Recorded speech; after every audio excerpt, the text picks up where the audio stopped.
नमस्कार, मैं श्रेया और आप देख रहे हैं बातें यूपी की। मैं हाजिर हूं उत्तर प्रदेश की 10 बड़ी खबरों के साथ। पाकिस्तान पर भारतीय एयर स्ट्राइक के बाद यूपी में रेड अलर्ट घोषित कर दिया गया है। डीजीपी प्रशांत कुमार ने सभी जिलों की पुलिस को हथियारों के साथ तैयार रहने के निर्देश दिए हैं। काशी, मथुरा, अयोध्या, लखनऊ व कानपुर में सुरक्षा कड़ी कर दी गई है।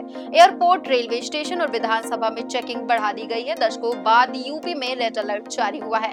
पुलिस इसे आतंकी खतरे या युद्ध की स्थिति में जनता को सतर्क करने वाली चेतावनी प्रणाली मानती है। सीएम योगी अखिलेश यादव और मायावती ने सेना के पराक्रम की सराहना की है। भारत ने पाकिस्तान के आतंकी ठिकानों पर एयर स्ट्राइक की, जिसमें 9 आतंकी ठिकाने नष्ट किए गए। इस कार्रवाई के बाद यूपी के विभिन्न शहरों में जश्न का माहौल बना। प्रयागराज में साधु संतों ने आतिशबाजी की, जबकि वाराणसी में हिंदू मुसलमानों ने मिलकर होली और दिवाली मनाई। अयोध्या और मथुरा में भी मिठाइयां बांटी गई और भारत माता की जय के नारे लगे। कुशीनगर और फर्रुखाबाद में भी लोग सड़कों पर उतरकर जश्न मनाए। भारतीय सेना की इस कार्रवाई को लेकर पूरे प्रदेश में खुशी और गर्व का माहौल है। अब बढ़ते हैं अगली खबर की ओर। उत्तर प्रदेश में सड़क हादसों के कारण हर दिन 66 लोगों की मौत हो रही है। 2024 में ये आंकड़ा 24,000 तक पहुंच गया, जो 2022 में 21,000 था। गोमती नगर लखनऊ में हुए सेमिनार में विशेषज्ञों ने बताया कि तेज रफ्तार, ट्रैफिक नियमों की अनदेखी और कॉस्ट कटिंग जैसे कारणों से हादसे बढ़ रहे हैं। जेसीपी बबलू कुमार ने कहा कि बड़े वाहनों में एक ही ड्राइवर लंबे सफर पर जाता है, जबकि नियम अनुसार 400 किलोमीटर के बाद दूसरा चालक होना चाहिए। इसके अलावा ई रिक्शा और साप्ताहिक बाजारों के कारण ट्रैफिक व्यवस्था प्रभावित हो रही है। भारत नेपाल सीमा से सटे यूपी के जिलों में पिछले 31 वर्षों में मदरसों की संख्या 37 गुना बढ़ गई है। प्रशासनिक सर्वे में 500 से ज्यादा अवैध मदरसे मिले, जिनमें नकली नोट छपने जैसे मामले भी सामने आए हैं। सिर्फ 2 साल में खाड़ी देशों से 150 करोड़ की फंडिंग हुई। एसआईटी जांच कर रही है। सिद्धार्थनगर, श्रावस्ती और बहराइच जैसे जिलों में कई मदरसे सील किए गए हैं। मस्जिदों की संख्या भी तेजी से बढ़ी है। यूपी सरकार ने 25 अप्रैल से फिर सर्वे शुरू कर दिया है, ताकि अवैध निर्माण और संदिग्ध गतिविधियों पर लगाम लगाई जा सके। इसी के साथ बढ़ते हैं अगली खबर की ओर। इलाहाबाद विश्वविद्यालय ने 4 वर्षीय एकीकृत अध्यापक शिक्षा कार्यक्रम ITEP यानी BBEd कोर्स शुरू किया है। ये डुअल डिग्री प्रोग्राम है, जो इंटरमीडिएट के बाद प्रवेश के लिए उपलब्ध होगा।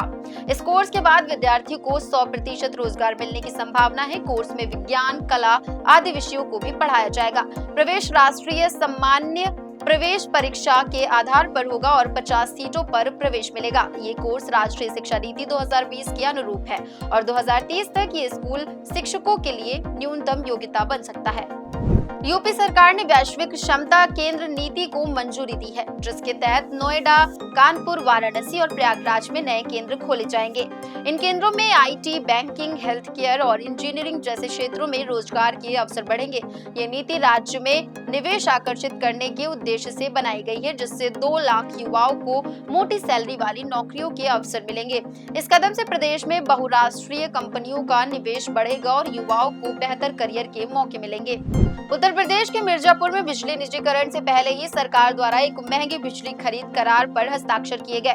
विद्युत कर्मचारी संयुक्त संघर्ष समिति के अनुसार ये करार सरकारी दर से 2 गुने मूल्य पर किया गया है, जिससे बिजली की दरों में भारी वृद्धि तय मानी जा रही है। उदाहरण के लिए, जहां सोनभद्र की अनपरा A परियोजना से 2.81 रुपए प्रति यूनिट, B परियोजना से 2.50 रुपए और D से 3.57 रुपए में बिजली मिल रही है, वहीं नए करार में ये दर दोगुनी बताई जा रही है। समिति ने चेतावनी दी है कि इससे गरीब उपभोक्ताओं को मजबूरी में अपने कनेक्शन कटवाने पड़ सकते हैं। इसके साथ ही कर्मचारियों और अभियंताओं के हित भी प्रभावित होंगे। निजीकरण को उपभोक्ता विरोधी करार देते हुए समिति ने आंदोलन की चेतावनी दी है और इस फैसले को तुरंत वापस लेने की मांग की है। अब बढ़ते हैं अगली खबर की ओर।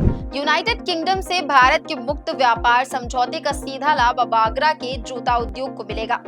FTA के तहत अब यूके में भारतीय जूतों पर 8.5% आयात शुल्क नहीं लगेगा, जिससे कीमत कम होगी और ऑर्डर बढ़ेंगे। निर्यातकों को उम्मीद है कि 1 साल में ही 50% तक निर्यात में बढ़ोतरी हो सकती है। अमेरिका और जर्मनी के बाद यूके भारतीय जूतों का तीसरा सबसे बड़ा बाजार है।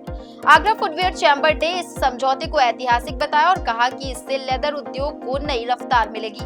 उत्तर प्रदेश सरकार की स्थानांतरण नीति 2025-26 से सरकारी कर्मचारियों को बड़ी सहूलियत मिली है। दिव्यांग कर्मियों को तबादले से छूट दी गई है, वहीं पति पत्नी दोनों के सरकारी सेवा में होने पर एक ही जिले में तैनाती की व्यवस्था होगी। दिव्यांग बच्चों के माता पिता को ऐसी जगह तैनात किया जाएगा जहां इलाज की सुविधा हो। समूह ग व घ के तबादले मानव संपदा पोर्टल से होंगे और ऑनलाइन कार्यभार ग्रहण की सुविधा दी गई है। 1 सप्ताह में ज्वाइन करना अनिवार्य होगा। नीति में संशोधन का अधिकार मुख्यमंत्री के पास रहेगा। अब चलते चलते एक नजर डाल लेते हैं उत्तर प्रदेश के मौसम की ओर। यूपी के 39 जिलों में बारिश का अलर्ट जारी किया गया है, जबकि अमेठी में हल्की बारिश हुई। प्रयागराज सबसे गर्म रहा और बरेली का न्यूनतम तापमान 20 डिग्री पार गया। लखनऊ समेत 10 जिलों में बादल छाए हैं और ठंडी हवाएं चल रही हैं। मौसम वैज्ञानिकों के अनुसार अगले 5 दिनों में तापमान 3 से 5 डिग्री बढ़ सकता है। मऊ में बिजली गिरने से 3 लोगों की मौत हो गई। सीएम योगी ने अफसरों को सतर्क रहने और राहत कार्य तेज करने के निर्देश दिए हैं। मौसम बदलाव का कारण पश्चिमी विक्षोभ बताया जा रहा है। तो ये थी दिन भर की 10 बड़ी खबरें। ऐसी ही खबरों को देखने के लिए देखते रहें और करते रहें बातें यूपी की। धन्यवाद।